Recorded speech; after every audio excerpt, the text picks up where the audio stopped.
안녕하세요. 인간의 마음과 사회의 이면을 깊이 탐구하는 시간입니다. 혹시 그런 사람을 만나본 적 있으신가요? 겉으로는 너무나 매력적이고 카리스마 넘치지만 어딘가 모르게 서늘하고 텅 빈 느낌을 주는 사람.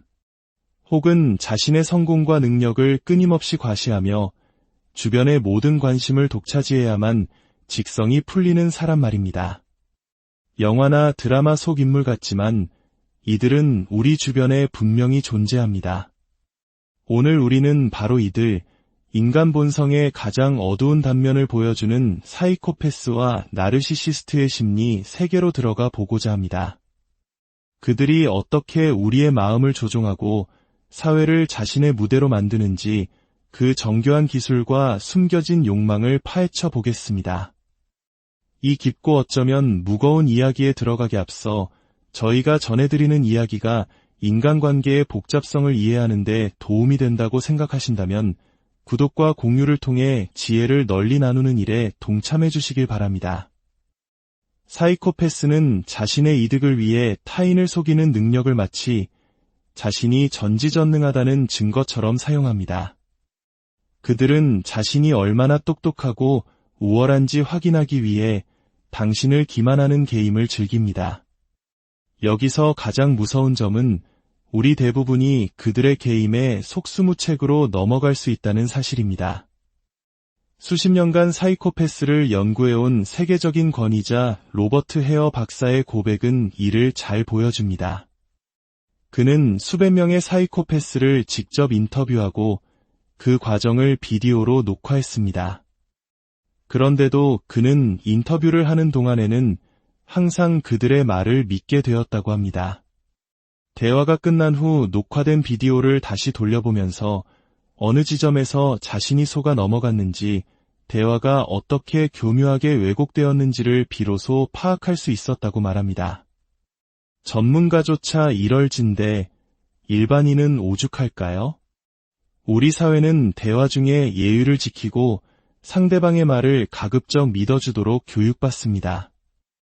특히 체면과 관계를 중시하는 한국 문화 속에서는 상대방의 의견에 정면으로 반박하거나 그의 전략을 의심하는 것을 무례하다고 여기기 쉽습니다.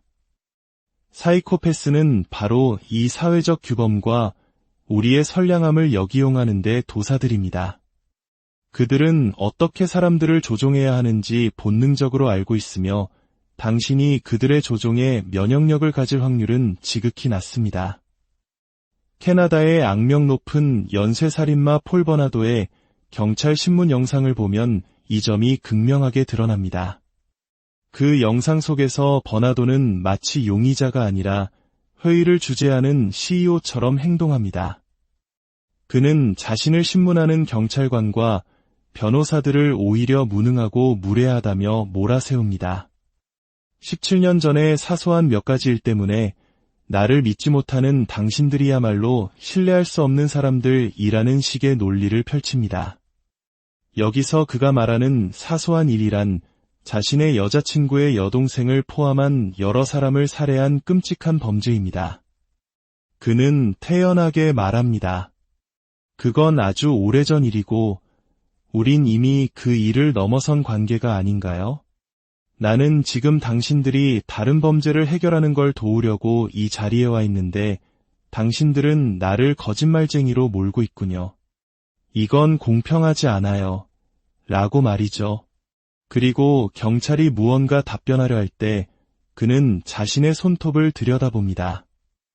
이 작은 행동에는 엄청난 메시지가 담겨 있습니다.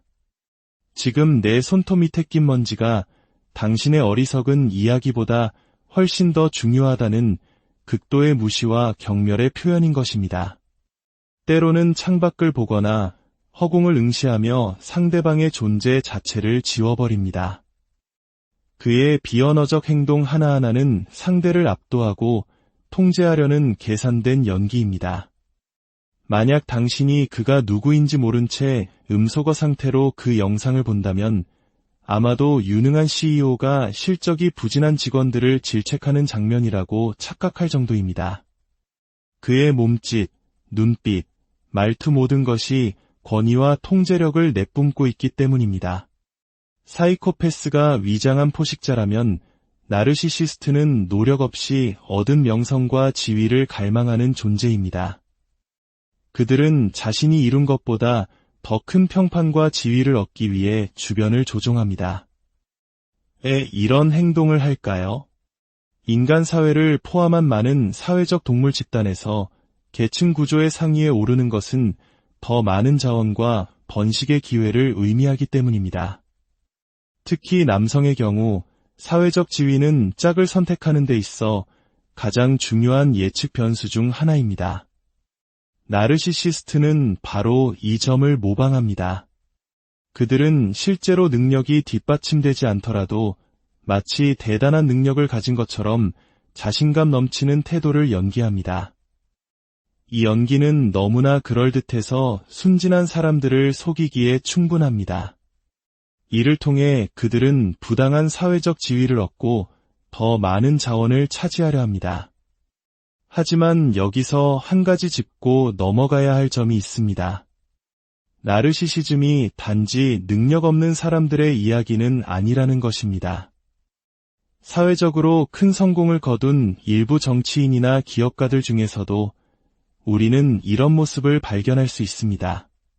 그들은 이미 충분한 능력과 성공을 거두었음에도 불구하고 끊임없이 타인의 관심과 찬사를 갈망합니다.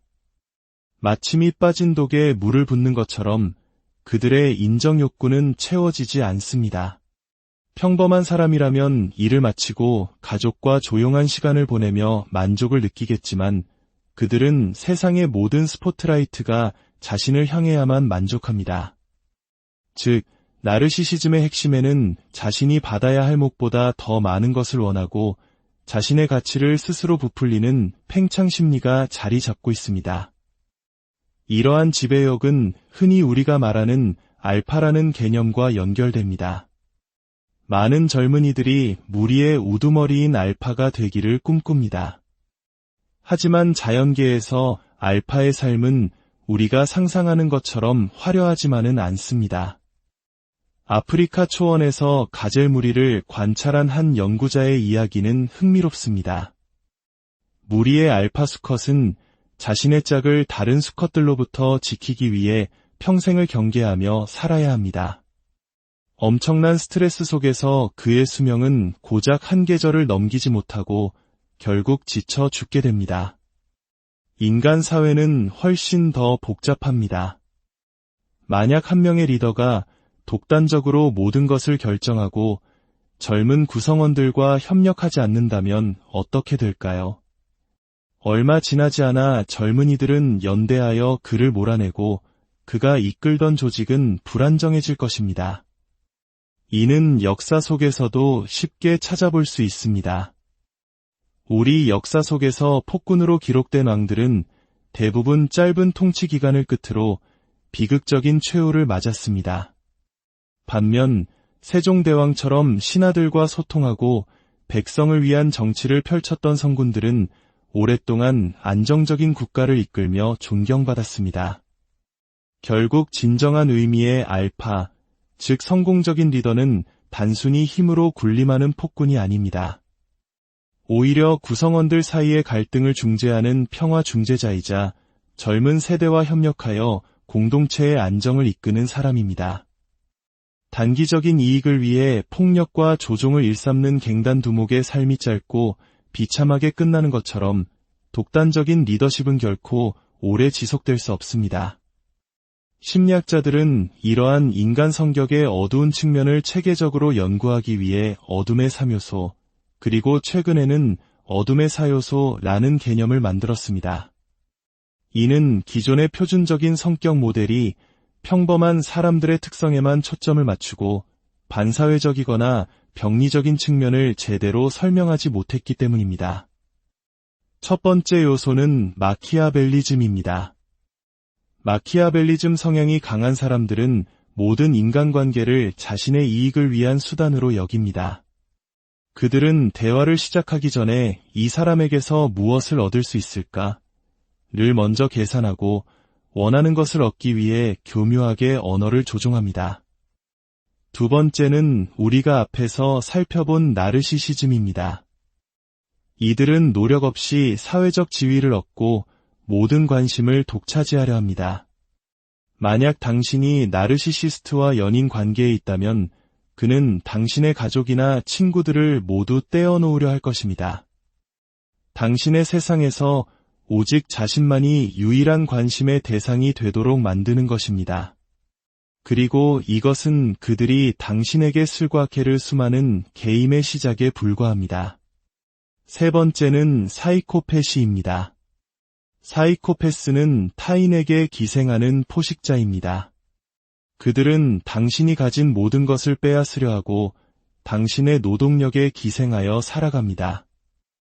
그들은 소유는 도둑질이다. 와 같은 급진적인 이념을 내세우며 자신의 기생행위를 정당화하기도 합니다. 당신은 이미 많은 것을 가졌으니 그 부를 좀 나누는 것이 정의다라고 주장하며 당신의 재산을 빼앗는 행위가 마치 정당한 재분배인 것처럼 포장합니다. 최근에는 여기에 네 번째 요소가 추가되었습니다. 바로 사디즘입니다. 사디스트는 타인에게 고통을 줌으로써 직접적인 쾌감을 얻는 사람들입니다. 특히 익명성이 보장되는 온라인 공간은 이러한 사디즘적 성향이 발현되기 쉬운 환경입니다. 다른 사람의 고통을 즐기며 악성 댓글을 달거나 조롱하는 문화, 소위로 대표되는 조롱 문화의 이면에는 타인의 불행을 즐기는 어두운 심리가 숨어 있을 수 있습니다. 물론 농담 한두 번으로 사람을 판단할 수는 없지만 만약 누군가가 습관적으로 타인을 속이고 도발하며 관심을 끄는 행동을 반복한다면 우리는 그 이면에 숨겨진 어둠의 사요소를 의심해 볼 필요가 있습니다. 오늘 우리는 인간 내면의 가장 깊고 어두운 시면을 들여다보았습니다. 사이코패스의 냉혹한 계산, 나르시시스트의 끝없는 자기애, 그리고 그 모든 것을 아우르는 어둠의 성격 구조까지. 이러한 이해는 우리를 비관적으로 만들기 위함이 아닙니다. 오히려 그들의 패턴을 암으로써 우리는 스스로를 보호하고 더 건강한 관계를 맺을 수 있는 힘을 얻게 됩니다. 어둠의 빛을 비출 때 우리는 비로소 빛의 소중함을 알게 됩니다. 인간 본성의 어려운 측면을 이해하는 것은 우리 자신과 공동체를 위해 더 나은 길을 선택하는 첫걸음입니다. 오늘의 이야기가 여러분의 삶에 깊은 통찰을 주었기를 바랍니다. 저희는 세상과 우리 자신에 대한 더 심오한 이야기로 다시 안녕하세요. 인간의 마음과 사회의 이면을 깊이 탐구하는 시간입니다. 혹시 그런 사람을 만나본 적 있으신가요? 겉으로는 너무나 매력적이고 카리스마 넘치지만 어딘가 모르게 서늘하고 텅 빈 느낌을 주는 사람, 혹은 자신의 성공과 능력을 끊임없이 과시하며 주변의 모든 관심을 독차지해야만 직성이 풀리는 사람 말입니다. 영화나 드라마 속 인물 같지만 이들은 우리 주변에 분명히 존재합니다. 오늘 우리는 바로 이들, 인간 본성의 가장 어두운 단면을 보여주는 사이코패스와 나르시시스트의 심리 세계로 들어가 보고자 합니다. 그들이 어떻게 우리의 마음을 조종하고 사회를 자신의 무대로 만드는지 그 정교한 기술과 숨겨진 욕망을 파헤쳐 보겠습니다. 이 깊고 어쩌면 무거운 이야기에 들어가기 앞서 저희가 전해드리는 이야기가 인간관계의 복잡성을 이해하는 데 도움이 된다고 생각하신다면 구독과 공유를 통해 지혜를 널리 나누는 일에 동참해 주시길 바랍니다. 사이코패스는 자신의 이득을 위해 타인을 속이는 능력을 마치 자신이 전지전능하다는 증거처럼 사용합니다. 그들은 자신이 얼마나 똑똑하고 우월한지 확인하기 위해 당신을 기만하는 게임을 즐깁니다. 여기서 가장 무서운 점은 우리 대부분이 그들의 게임에 속수무책으로 넘어갈 수 있다는 사실입니다. 수십 년간 사이코패스를 연구해온 세계적인 권위자 로버트 헤어 박사의 고백은 이를 잘 보여줍니다. 그는 수백 명의 사이코패스를 직접 인터뷰하고 그 과정을 비디오로 녹화했습니다. 그런데도 그는 인터뷰를 하는 동안에는 항상 그들의 말을 믿게 되었다고 합니다. 대화가 끝난 후 녹화된 비디오를 다시 돌려보면서 어느 지점에서 자신이 속아 넘어갔는지 대화가 어떻게 교묘하게 왜곡되었는지를 비로소 파악할 수 있었다고 말합니다. 전문가조차 이럴진데 일반인은 오죽할까요?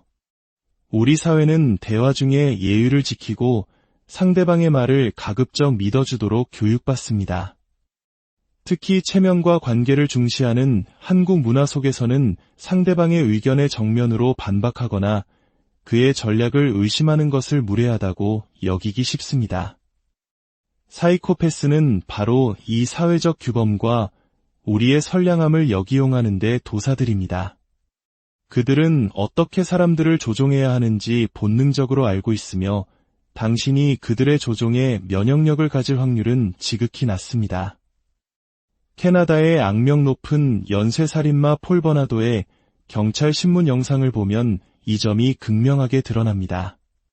그 영상 속에서 버나도는 마치 용의자가 아니라 회의를 주재하는 CEO처럼 행동합니다. 그는 자신을 신문하는 경찰관과 변호사들을 오히려 무능하고 무례하다며 몰아세웁니다. 17년 전의 사소한 몇 가지 일 때문에 나를 믿지 못하는 당신들이야말로 신뢰할 수 없는 사람들이라는 식의 논리를 펼칩니다. 여기서 그가 말하는 사소한 일이란 자신의 여자친구의 여동생을 포함한 여러 사람을 살해한 끔찍한 범죄입니다. 그는 태연하게 말합니다. 그건 아주 오래전 일이고 우린 이미 그 일을 넘어선 관계가 아닌가요? 나는 지금 당신들이 다른 범죄를 해결하는 걸 도우려고 이 자리에 와 있는데 당신들은 나를 거짓말쟁이로 몰고 있군요. 이건 공평하지 않아요. 라고 말이죠. 그리고 경찰이 무언가 답변하려 할 때 그는 자신의 손톱을 들여다봅니다. 이 작은 행동에는 엄청난 메시지가 담겨 있습니다. 지금 내 손톱 밑에 낀 먼지가 당신의 어리석은 이야기보다 훨씬 더 중요하다는 극도의 무시와 경멸의 표현인 것입니다. 때로는 창밖을 보거나 허공을 응시하며 상대방의 존재 자체를 지워버립니다. 그의 비언어적 행동 하나하나는 상대를 압도하고 통제하려는 계산된 연기입니다. 만약 당신이 그가 누구인지 모른 채 음소거 상태로 그 영상을 본다면 아마도 유능한 CEO가 실적이 부진한 직원들을 질책하는 장면이라고 착각할 정도입니다. 그의 몸짓, 눈빛, 말투 모든 것이 권위와 통제력을 내뿜고 있기 때문입니다. 사이코패스가 위장한 포식자라면 나르시시스트는 노력 없이 얻은 명성과 지위를 갈망하는 존재입니다. 그들은 자신이 이룬 것보다 더 큰 평판과 지위를 얻기 위해 주변을 조종합니다. 왜 이런 행동을 할까요? 인간 사회를 포함한 많은 사회적 동물 집단에서 계층 구조의 상위에 오르는 것은 더 많은 자원과 번식의 기회를 의미하기 때문입니다.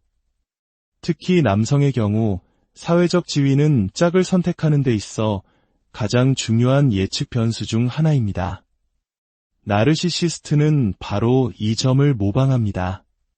그들은 실제로 능력이 뒷받침되지 않더라도 마치 대단한 능력을 가진 것처럼 자신감 넘치는 태도를 연기합니다. 이 연기는 너무나 그럴듯해서 순진한 사람들을 속이기에 충분합니다. 이를 통해 그들은 부당한 사회적 지위를 얻고 더 많은 자원을 차지하려 합니다. 하지만 여기서 한 가지 짚고 넘어가야 할 점이 있습니다. 나르시시즘이 단지 능력 없는 사람들의 이야기는 아니라는 것입니다. 사회적으로 큰 성공을 거둔 일부 정치인이나 기업가들 중에서도 우리는 이런 모습을 발견할 수 있습니다. 그들은 이미 충분한 능력과 성공을 거두었음에도 불구하고 끊임없이 타인의 관심과 찬사를 갈망합니다. 마치 밑 빠진 독에 물을 붓는 것처럼 그들의 인정 욕구는 채워지지 않습니다. 평범한 사람이라면 일을 마치고 가족과 조용한 시간을 보내며 만족을 느끼겠지만 그들은 세상의 모든 스포트라이트가 자신을 향해야만 만족합니다. 즉, 나르시시즘의 핵심에는 자신이 받아야 할 몫보다 더 많은 것을 원하고 자신의 가치를 스스로 부풀리는 팽창 심리가 자리 잡고 있습니다. 이러한 지배력은 흔히 우리가 말하는 알파라는 개념과 연결됩니다. 많은 젊은이들이 무리의 우두머리인 알파가 되기를 꿈꿉니다. 하지만 자연계에서 알파의 삶은 우리가 상상하는 것처럼 화려하지만은 않습니다.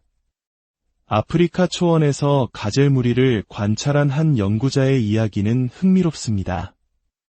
무리의 알파 수컷은 자신의 짝을 다른 수컷들로부터 지키기 위해 평생을 경계하며 살아야 합니다. 엄청난 스트레스 속에서 그의 수명은 고작 한 계절을 넘기지 못하고 결국 지쳐 죽게 됩니다. 인간 사회는 훨씬 더 복잡합니다. 만약 한 명의 리더가 독단적으로 모든 것을 결정하고 젊은 구성원들과 협력하지 않는다면 어떻게 될까요? 얼마 지나지 않아 젊은이들은 연대하여 그를 몰아내고 그가 이끌던 조직은 불안정해질 것입니다. 이는 역사 속에서도 쉽게 찾아볼 수 있습니다. 우리 역사 속에서 폭군으로 기록된 왕들은 대부분 짧은 통치 기간을 끝으로 비극적인 최후를 맞았습니다. 반면 세종대왕처럼 신하들과 소통하고 백성을 위한 정치를 펼쳤던 성군들은 오랫동안 안정적인 국가를 이끌며 존경받았습니다. 결국 진정한 의미의 알파, 즉 성공적인 리더는 단순히 힘으로 군림하는 폭군이 아닙니다. 오히려 구성원들 사이의 갈등을 중재하는 평화 중재자이자 젊은 세대와 협력하여 공동체의 안정을 이끄는 사람입니다. 단기적인 이익을 위해 폭력과 조종을 일삼는 갱단 두목의 삶이 짧고 비참하게 끝나는 것처럼 독단적인 리더십은 결코 오래 지속될 수 없습니다. 심리학자들은 이러한 인간 성격의 어두운 측면을 체계적으로 연구하기 위해 어둠의 3요소, 그리고 최근에는 어둠의 4요소라는 개념을 만들었습니다. 이는 기존의 표준적인 성격 모델이 평범한 사람들의 특성에만 초점을 맞추고 반사회적이거나 병리적인 측면을 제대로 설명하지 못했기 때문입니다. 첫 번째 요소는 마키아벨리즘입니다.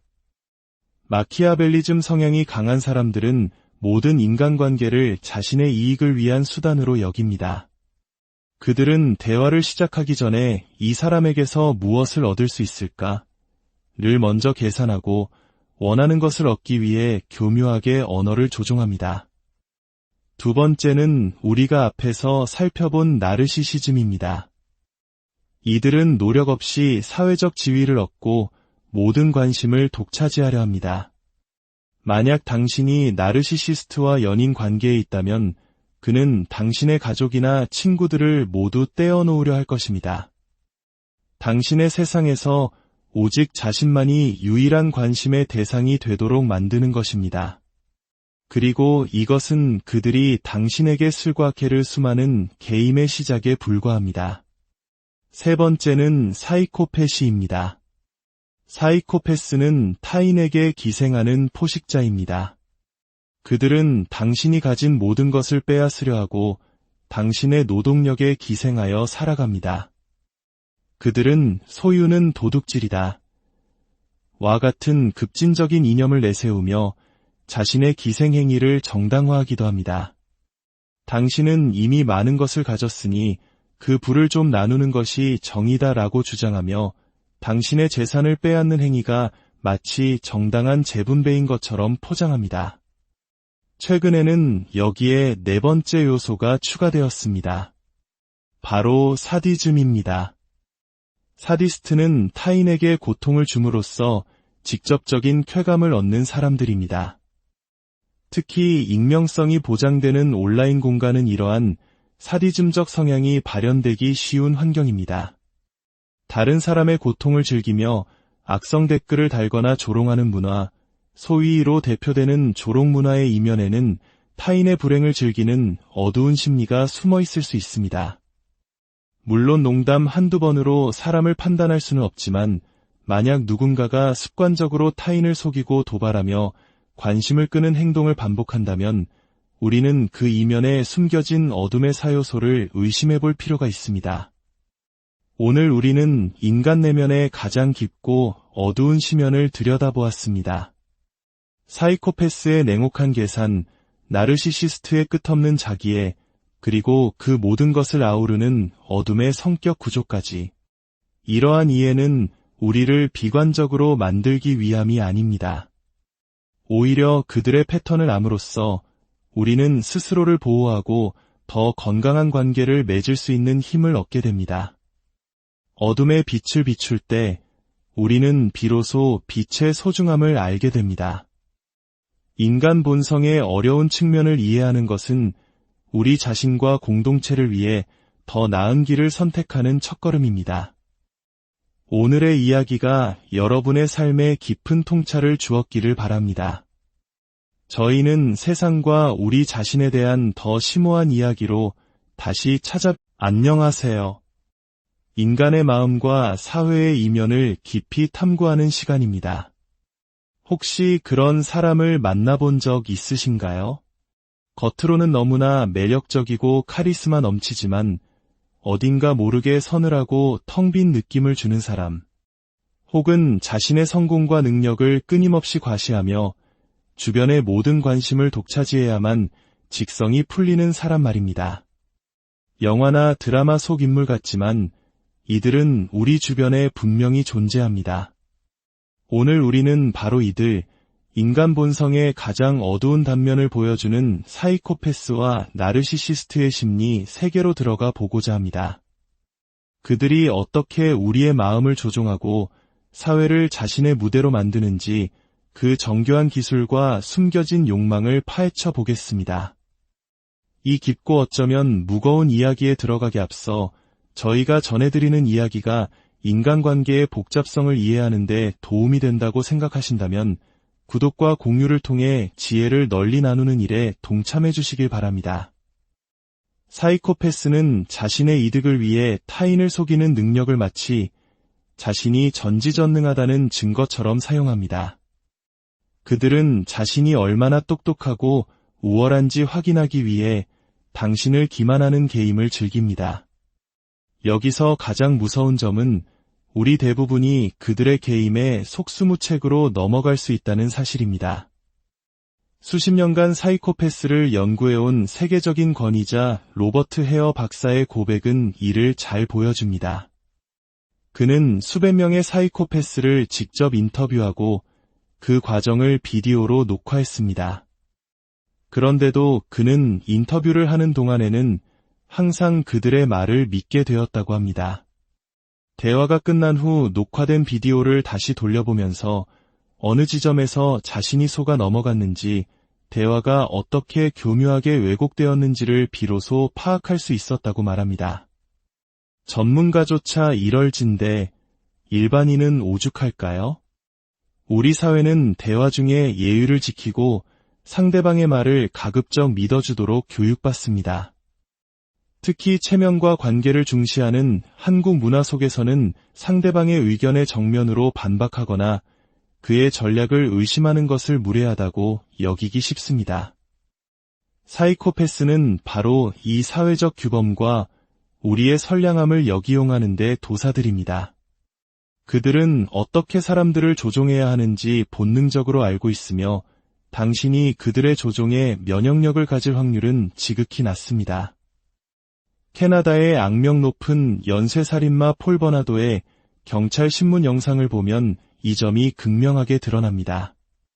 그 영상 속에서 버나도는 마치 용의자가 아니라 회의를 주재하는 CEO처럼 행동합니다. 그는 자신을 신문하는 경찰관과 변호사들을 오히려 무능하고 무례하다며 몰아세웁니다. 17년 전의 사소한 몇 가지 일 때문에 나를 믿지 못하는 당신들이야말로 신뢰할 수 없는 사람들이라는 식의 논리를 펼칩니다. 여기서 그가 말하는 사소한 일이란 자신의 여자친구의 여동생을 포함한 여러 사람을 살해한 끔찍한 범죄입니다. 그는 태연하게 말합니다. 그건 아주 오래전 일이고 우린 이미 그 일을 넘어선 관계가 아닌가요? 나는 지금 당신들이 다른 범죄를 해결하는 걸 도우려고 이 자리에 와 있는데 당신들은 나를 거짓말쟁이로 몰고 있군요. 이건 공평하지 않아요. 라고 말이죠. 그리고 경찰이 무언가 답변하려 할 때 그는 자신의 손톱을 들여다봅니다. 이 작은 행동에는 엄청난 메시지가 담겨 있습니다. 지금 내 손톱 밑에 낀 먼지가 당신의 어리석은 이야기보다 훨씬 더 중요하다는 극도의 무시와 경멸의 표현인 것입니다. 때로는 창밖을 보거나 허공을 응시하며 상대방의 존재 자체를 지워버립니다. 그의 비언어적 행동 하나하나는 상대를 압도하고 통제하려는 계산된 연기입니다. 만약 당신이 그가 누구인지 모른 채 음소거 상태로 그 영상을 본다면 아마도 유능한 CEO가 실적이 부진한 직원들을 질책하는 장면이라고 착각할 정도입니다. 그의 몸짓, 눈빛, 말투 모든 것이 권위와 통제력을 내뿜고 있기 때문입니다. 사이코패스가 위장한 포식자라면 나르시시스트는 노력 없이 얻은 명성과 지위를 갈망하는 존재입니다. 그들은 자신이 이룬 것보다 더 큰 평판과 지위를 얻기 위해 주변을 조종합니다. 왜 이런 행동을 할까요? 인간 사회를 포함한 많은 사회적 동물 집단에서 계층 구조의 상위에 오르는 것은 더 많은 자원과 번식의 기회를 의미하기 때문입니다. 특히 남성의 경우 사회적 지위는 짝을 선택하는 데 있어 가장 중요한 예측 변수 중 하나입니다. 나르시시스트는 바로 이 점을 모방합니다. 그들은 실제로 능력이 뒷받침되지 않더라도 마치 대단한 능력을 가진 것처럼 자신감 넘치는 태도를 연기합니다. 이 연기는 너무나 그럴듯해서 순진한 사람들을 속이기에 충분합니다. 이를 통해 그들은 부당한 사회적 지위를 얻고 더 많은 자원을 차지하려 합니다. 하지만 여기서 한 가지 짚고 넘어가야 할 점이 있습니다. 나르시시즘이 단지 능력 없는 사람들의 이야기는 아니라는 것입니다. 사회적으로 큰 성공을 거둔 일부 정치인이나 기업가들 중에서도 우리는 이런 모습을 발견할 수 있습니다. 그들은 이미 충분한 능력과 성공을 거두었음에도 불구하고 끊임없이 타인의 관심과 찬사를 갈망합니다. 마침이 빠진 독에 물을 붓는 것처럼 그들의 인정 욕구는 채워지지 않습니다. 평범한 사람이라면 일을 마치고 가족과 조용한 시간을 보내며 만족을 느끼겠지만 그들은 세상의 모든 스포트라이트가 자신을 향해야만 만족합니다. 즉, 나르시시즘의 핵심에는 자신이 받아야 할 몫보다 더 많은 것을 원하고 자신의 가치를 스스로 부풀리는 팽창 심리가 자리 잡고 있습니다. 이러한 지배욕은 흔히 우리가 말하는 알파라는 개념과 연결됩니다. 많은 젊은이들이 무리의 우두머리인 알파가 되기를 꿈꿉니다. 하지만 자연계에서 알파의 삶은 우리가 상상하는 것처럼 화려하지만은 않습니다. 아프리카 초원에서 가젤무리를 관찰한 한 연구자의 이야기는 흥미롭습니다.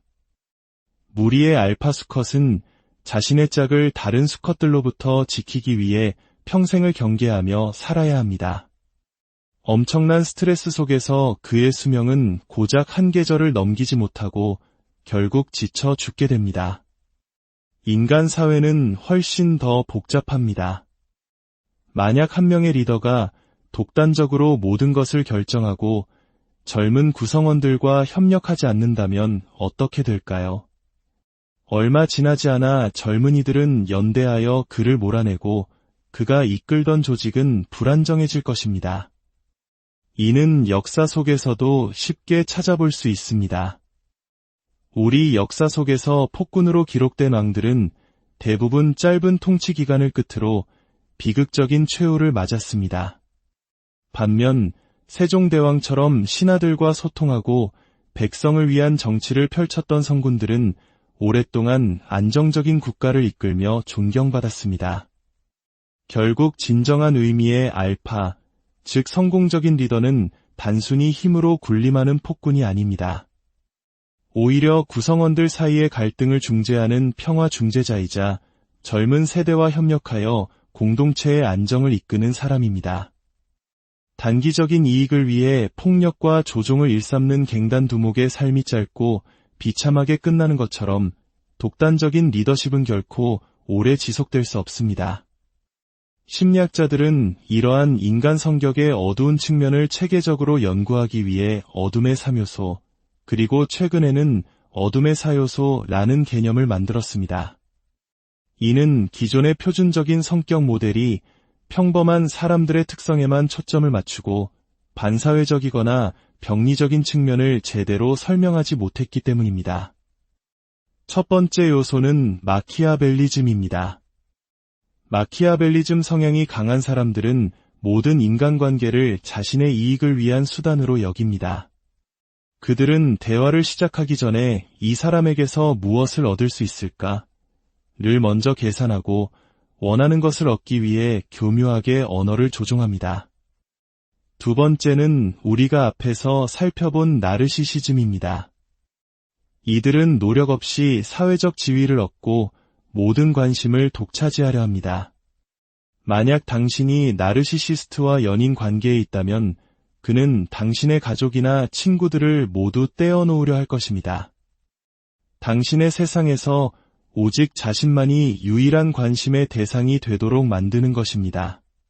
그리고 이것은 그들이 당신에게 술과 개를 수많은 게임의 시작에 불과합니다. 세 번째는 사이코패시입니다. 사이코패스는 타인에게 기생하는 포식자입니다. 그들은 당신이 가진 모든 것을 빼앗으려 하고 당신의 노동력에 기생하여 살아갑니다. 그들은 소유는 도둑질이다. 와 같은 급진적인 이념을 내세우며 자신의 기생행위를 정당화하기도 합니다. 당신은 이미 많은 것을 가졌으니 그 부를 좀 나누는 것이 정의다라고 주장하며 당신의 재산을 빼앗는 행위가 마치 정당한 재분배인 것처럼 포장합니다. 최근에는 여기에 네 번째 요소가 추가되었습니다. 바로 사디즘입니다. 사디스트는 타인에게 고통을 줌으로써 직접적인 쾌감을 얻는 사람들입니다. 특히 익명성이 보장되는 온라인 공간은 이러한 사디즘적 성향이 발현되기 쉬운 환경입니다. 다른 사람의 고통을 즐기며 악성 댓글을 달거나 조롱하는 문화, 소위로 대표되는 조롱 문화의 이면에는 타인의 불행을 즐기는 어두운 심리가 숨어 있을 수 있습니다. 물론 농담 한두 번으로 사람을 판단할 수는 없지만 만약 누군가가 습관적으로 타인을 속이고 도발하며 관심을 끄는 행동을 반복한다면 우리는 그 이면에 숨겨진 어둠의 4요소를 의심해 볼 필요가 있습니다. 오늘 우리는 인간 내면의 가장 깊고 어두운 심연을 들여다보았습니다. 사이코패스의 냉혹한 계산, 나르시시스트의 끝없는 자기애, 그리고 그 모든 것을 아우르는 어둠의 성격 구조까지. 이러한 이해는 우리를 비관적으로 만들기 위함이 아닙니다. 오히려 그들의 패턴을 암으로써 우리는 스스로를 보호하고 더 건강한 관계를 맺을 수 있는 힘을 얻게 됩니다. 어둠의 빛을 비출 때 우리는 비로소 빛의 소중함을 알게 됩니다. 인간 본성의 어려운 측면을 이해하는 것은 우리 자신과 공동체를 위해 더 나은 길을 선택하는 첫걸음입니다.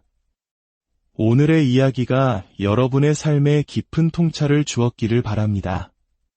저희는 세상과 우리 자신에 대한 더 심오한 이야기로 다시 안녕하세요.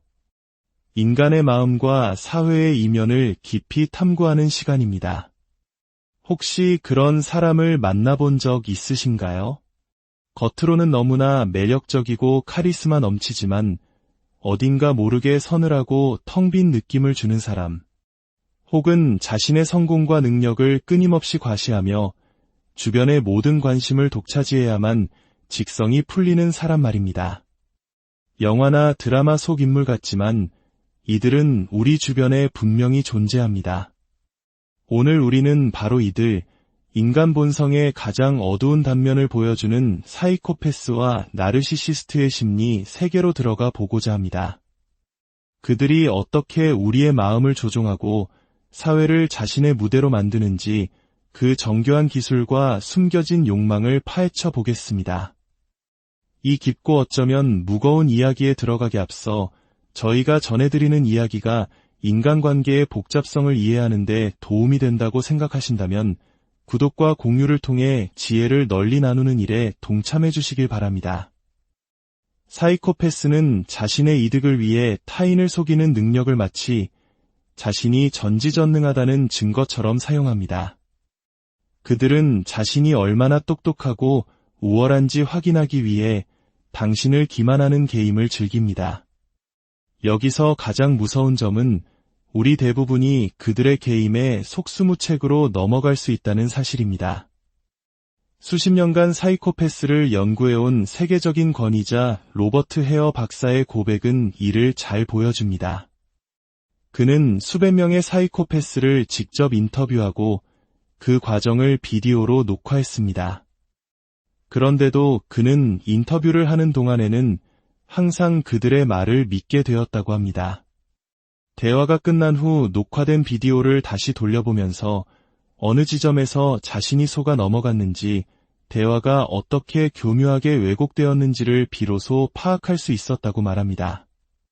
전문가조차 이럴진데 일반인은 오죽할까요? 우리 사회는 대화 중에 예의를 지키고 상대방의 말을 가급적 믿어주도록 교육받습니다. 특히 체면과 관계를 중시하는 한국 문화 속에서는 상대방의 의견에 정면으로 반박하거나 그의 전략을 의심하는 것을 무례하다고 여기기 쉽습니다. 사이코패스는 바로 이 사회적 규범과 우리의 선량함을 역이용하는 데 도사들입니다. 그들은 어떻게 사람들을 조종해야 하는지 본능적으로 알고 있으며 당신이 그들의 조종에 면역력을 가질 확률은 지극히 낮습니다. 캐나다의 악명 높은 연쇄살인마 폴 버나도의 경찰 신문 영상을 보면 이 점이 극명하게 드러납니다. 그 영상 속에서 버나도는 마치 용의자가 아니라 회의를 주재하는 CEO처럼 행동합니다. 그는 자신을 신문하는 경찰관과 변호사들을 오히려 무능하고 무례하다며 몰아세웁니다. 17년 전의 사소한 몇 가지 일 때문에 나를 믿지 못하는 당신들이야말로 신뢰할 수 없는 사람들이라는 식의 논리를 펼칩니다. 여기서 그가 말하는 사소한 일이란 자신의 여자친구의 여동생을 포함한 여러 사람을 살해한 끔찍한 범죄입니다. 그는 태연하게 말합니다. 그건 아주 오래전 일이고 우린 이미 그 일을 넘어선 관계가 아닌가요? 나는 지금 당신들이 다른 범죄를 해결하는 걸 도우려고 이 자리에 와 있는데 당신들은 나를 거짓말쟁이로 몰고 있군요. 이건 공평하지 않아요. 라고 말이죠. 그리고 경찰이 무언가 답변하려 할 때 그는 자신의 손톱을 들여다봅니다. 이 작은 행동에는 엄청난 메시지가 담겨 있습니다. 지금 내 손톱 밑에 낀 먼지가 당신의 어리석은 이야기보다 훨씬 더 중요하다는 극도의 무시와 경멸의 표현인 것입니다. 때로는 창밖을 보거나 허공을 응시하며 상대방의 존재 자체를 지워버립니다. 그의 비언어적 행동 하나하나는 상대를 압도하고 통제하려는 계산된 연기입니다. 만약 당신이 그가 누구인지 모른 채 음소거 상태로 그 영상을 본다면 아마도 유능한 CEO가 실적이 부진한 직원들을 질책하는 장면이라고 착각할 정도입니다. 그의 몸짓, 눈빛, 말투 모든 것이 권위와 통제력을 내뿜고 있기 때문입니다. 사이코패스가 위장한 포식자라면 나르시시스트는 노력 없이 얻은 명성과 지위를 갈망하는 존재입니다. 그들은 자신이 이룬 것보다 더 큰 평판과 지위를 얻기 위해 주변을 조종합니다. 왜 이런 행동을 할까요? 인간 사회를 포함한 많은 사회적 동물 집단에서 계층 구조의 상위에 오르는 것은 더 많은 자원과 번식의 기회를 의미하기 때문입니다. 특히 남성의 경우 사회적 지위는 짝을 선택하는 데 있어 가장 중요한 예측 변수 중 하나입니다. 나르시시스트는 바로 이 점을 모방합니다. 그들은 실제로 능력이 뒷받침되지 않더라도 마치 대단한 능력을 가진 것처럼 자신감 넘치는 태도를 연기합니다. 이 연기는 너무나 그럴듯해서 순진한 사람들을 속이기에 충분합니다. 이를 통해 그들은 부당한 사회적 지위를 얻고 더 많은 자원을 차지하려 합니다. 하지만 여기서 한 가지 짚고 넘어가야 할 점이 있습니다. 나르시시즘이 단지 능력 없는 사람들의 이야기는 아니라는 것입니다. 사회적으로 큰 성공을 거둔 일부 정치인이나 기업가들 중에서도 우리는 이런 모습을 발견할 수 있습니다. 그들은 이미 충분한 능력과 성공을 거두었음에도 불구하고 끊임없이 타인의 관심과 찬사를 갈망합니다. 마치 밑 빠진 독에 물을 붓는 것처럼 그들의 인정 욕구는 채워지지 않습니다. 평범한 사람이라면 일을 마치고 가족과 조용한 시간을 보내며 만족을 느끼겠지만 그들은 세상의 모든 스포트라이트가 자신을 향해야만 만족합니다. 즉, 나르시시즘의 핵심에는 자신이 받아야 할 몫보다 더 많은 것을 원하고 자신의 가치를 스스로 부풀리는 팽창 심리가 자리 잡고 있습니다. 이러한 지배력은 흔히 우리가 말하는 알파라는 개념과 연결됩니다. 많은 젊은이들이 무리의 우두머리인 알파가 되기를 꿈꿉니다. 하지만 자연계에서 알파의 삶은 우리가 상상하는 것처럼 화려하지만은 않습니다. 아프리카 초원에서 가젤 무리를 관찰한 한 연구자의 이야기는 흥미롭습니다. 무리의 알파 수컷은 자신의 짝을 다른 수컷들로부터 지키기 위해 평생을 경계하며 살아야 합니다. 엄청난 스트레스 속에서 그의 수명은 고작 한 계절을 넘기지 못하고 결국 지쳐 죽게 됩니다.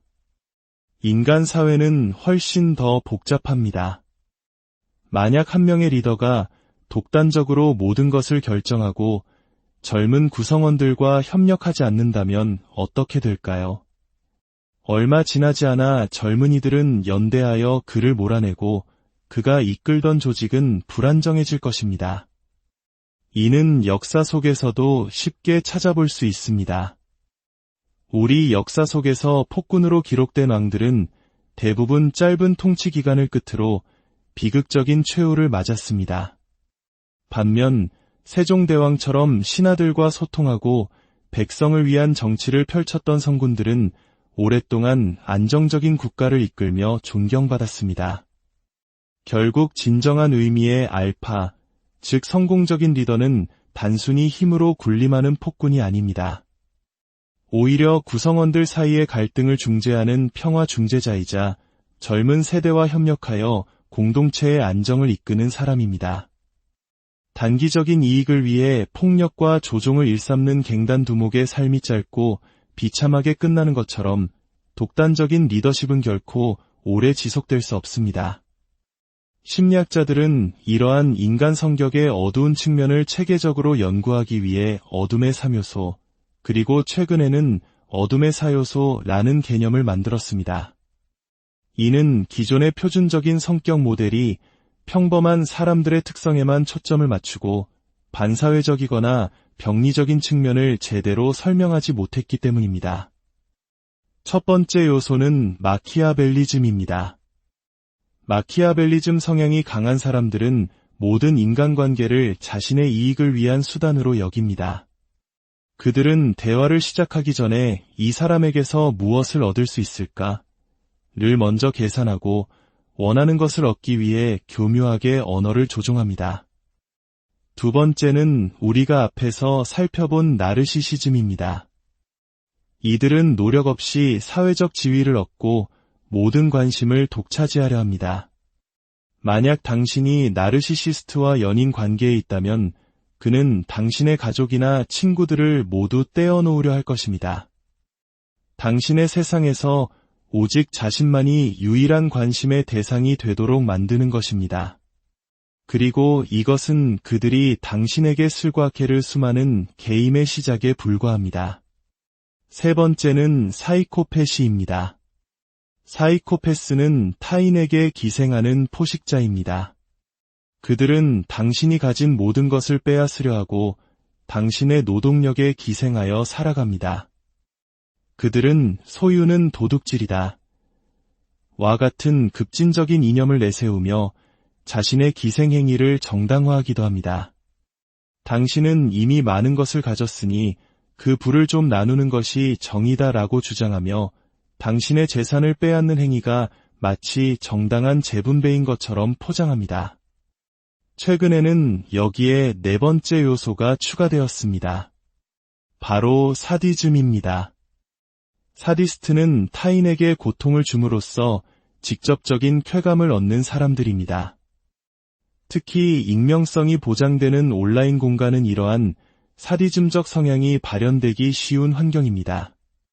다른 사람의 고통을 즐기며 악성 댓글을 달거나 조롱하는 문화, 소위로 대표되는 조롱 문화의 이면에는 타인의 불행을 즐기는 어두운 심리가 숨어 있을 수 있습니다. 물론 농담 한두 번으로 사람을 판단할 수는 없지만 만약 누군가가 습관적으로 타인을 속이고 도발하며 관심을 끄는 행동을 반복한다면 우리는 그 이면에 숨겨진 어둠의 사요소를 의심해 볼 필요가 있습니다. 오늘 우리는 인간 내면의 가장 깊고 어두운 시면을 들여다보았습니다. 사이코패스의 냉혹한 계산, 나르시시스트의 끝없는 자기애, 그리고 그 모든 것을 아우르는 어둠의 성격 구조까지. 이러한 이해는 우리를 비관적으로 만들기 위함이 아닙니다. 오히려 그들의 패턴을 암으로써 우리는 스스로를 보호하고 더 건강한 관계를 맺을 수 있는 힘을 얻게 됩니다. 어둠의 빛을 비출 때 우리는 비로소 빛의 소중함을 알게 됩니다. 인간 본성의 어려운 측면을 이해하는 것은 우리 자신과 공동체를 위해 더 나은 길을 선택하는 첫걸음입니다. 오늘의 이야기가 여러분의 삶에 깊은 통찰을 주었기를 바랍니다. 저희는 세상과 우리 자신에 대한 더 심오한 이야기로 다시 안녕하세요. 인간의 마음과 사회의 이면을 깊이 탐구하는 시간입니다. 혹시 그런 사람을 만나본 적 있으신가요? 겉으로는 너무나 매력적이고 카리스마 넘치지만 어딘가 모르게 서늘하고 텅 빈 느낌을 주는 사람. 혹은 자신의 성공과 능력을 끊임없이 과시하며 주변의 모든 관심을 독차지해야만 직성이 풀리는 사람 말입니다. 영화나 드라마 속 인물 같지만 이들은 우리 주변에 분명히 존재합니다. 오늘 우리는 바로 이들, 인간 본성의 가장 어두운 단면을 보여주는 사이코패스와 나르시시스트의 심리 세계로 들어가 보고자 합니다. 그들이 어떻게 우리의 마음을 조종하고 사회를 자신의 무대로 만드는지 그 정교한 기술과 숨겨진 욕망을 파헤쳐 보겠습니다. 이 깊고 어쩌면 무거운 이야기에 들어가기 앞서 저희가 전해드리는 이야기가 인간관계의 복잡성을 이해하는 데 도움이 된다고 생각하신다면 구독과 공유를 통해 지혜를 널리 나누는 일에 동참해 주시길 바랍니다. 사이코패스는 자신의 이득을 위해 타인을 속이는 능력을 마치 자신이 전지전능하다는 증거처럼 사용합니다. 그들은 자신이 얼마나 똑똑하고 우월한지 확인하기 위해 당신을 기만하는 게임을 즐깁니다. 여기서 가장 무서운 점은 우리 대부분이 그들의 게임에 속수무책으로 넘어갈 수 있다는 사실입니다. 수십 년간 사이코패스를 연구해온 세계적인 권위자 로버트 헤어 박사의 고백은 이를 잘 보여줍니다. 그는 수백 명의 사이코패스를 직접 인터뷰하고 그 과정을 비디오로 녹화했습니다. 그런데도 그는 인터뷰를 하는 동안에는 항상 그들의 말을 믿게 되었다고 합니다. 대화가 끝난 후 녹화된 비디오를 다시 돌려보면서 어느 지점에서 자신이 속아 넘어갔는지 대화가 어떻게 교묘하게 왜곡되었는지를 비로소 파악할 수 있었다고 말합니다. 전문가조차 이럴진데 일반인은 오죽할까요? 우리 사회는 대화 중에 예의를 지키고 상대방의 말을 가급적 믿어주도록 교육받습니다. 특히 체면과 관계를 중시하는 한국 문화 속에서는 상대방의 의견에 정면으로 반박하거나 그의 전략을 의심하는 것을 무례하다고 여기기 쉽습니다.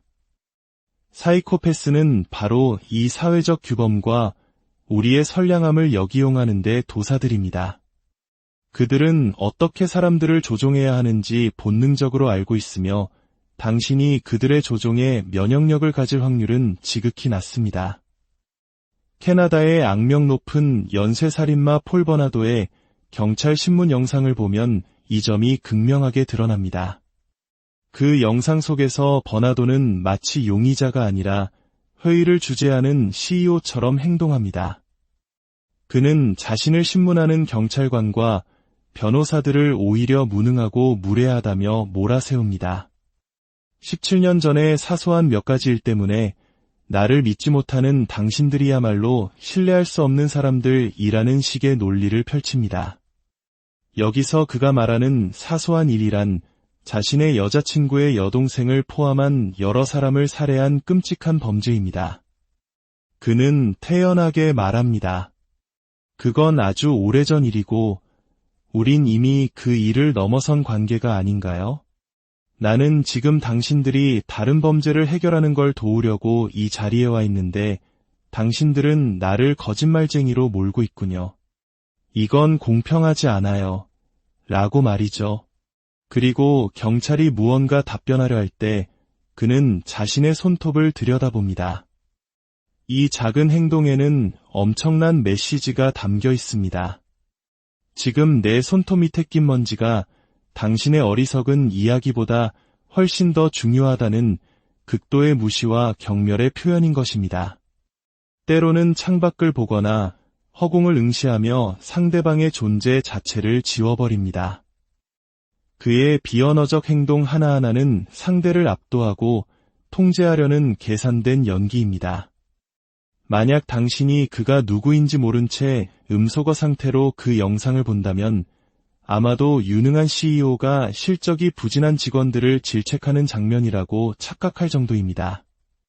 그의 몸짓, 눈빛, 말투 모든 것이 권위와 통제력을 내뿜고 있기 때문입니다. 사이코패스가 위장한 포식자라면 나르시시스트는 노력 없이 얻은 명성과 지위를 갈망하는 존재입니다. 그들은 자신이 이룬 것보다 더 큰 평판과 지위를 얻기 위해 주변을 조종합니다. 왜 이런 행동을 할까요?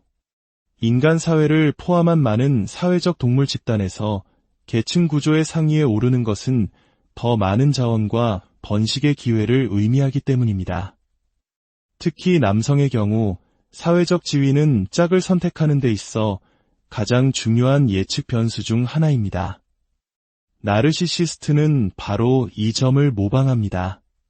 그들은 실제로 능력이 뒷받침되지 않더라도 마치 대단한 능력을 가진 것처럼 자신감 넘치는 태도를 연기합니다. 이 연기는 너무나 그럴듯해서 순진한 사람들을 속이기에 충분합니다. 이를 통해 그들은 부당한 사회적 지위를 얻고 더 많은 자원을 차지하려 합니다. 하지만 여기서 한 가지 짚고 넘어가야 할 점이 있습니다. 나르시시즘이 단지 능력 없는 사람들의 이야기는 아니라는 것입니다.